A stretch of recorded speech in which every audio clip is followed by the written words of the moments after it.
Taliban surges as hundreds of soldiers flee Afghanistan to escape terror groups march as country on verge of collapse. Hundreds of soldiers have fled Afghanistan to escape Taliban forces as the terror group sweeps through the country and leave it on the verge of collapse. The Taliban has unleashed a reign of terror in recent weeks and seized control of dozens of areas after American troops left on Friday. The jihadis are now preparing to move on the capital Kabul after Afghan troops surrendered and retreated. Over 300 military personnel fled into neighboring Tajikistan to escape the group's advance. Emergency government talks with anti-Taliban leaders are now underway as the terror group's march through the country has already caused the fall of 10 districts in Badkhashan province. Muhammad ul Rahman, a provincial council member, told AP, unfortunately, the majority of the districts were left to the Taliban without any fight. He added that in the last 3 days, out of the 10 districts which fell to the Taliban, 8 were without a fight. The terror group has seized control of a third of the country and most of the territory was captured in the last 2 weeks.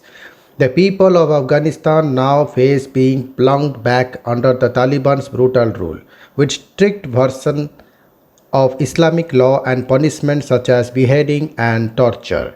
Oppressive new rules have already been slapped on districts in the country's northwestern province of the Takhar after the Taliban seized control this week.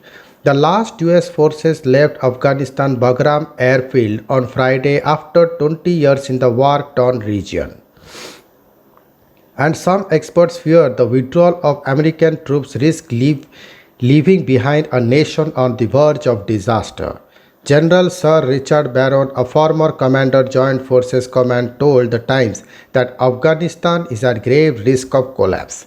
He said, "We might argue that much more money, many more soldiers and a lot more time could have helped Afghanistan settle into a peaceful, modernizing state, but that is academic. We are walking away from fighting for it."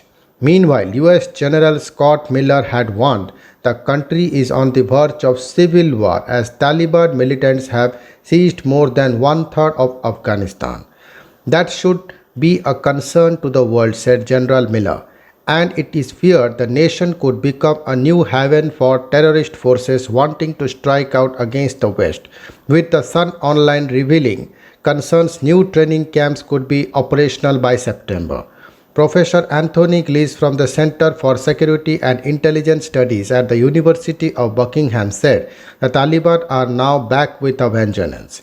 And meanwhile, Robert Clark from National Security think tank Henry Jackson Society warned other terror groups such as ISIS will look to stake their claim to Afghanistan. He said while the Taliban may attempt to stick to peace terms agreed with the US, promising the nation will not be a haven for terrorists, other jihadi groups do not have to stick to such pledges.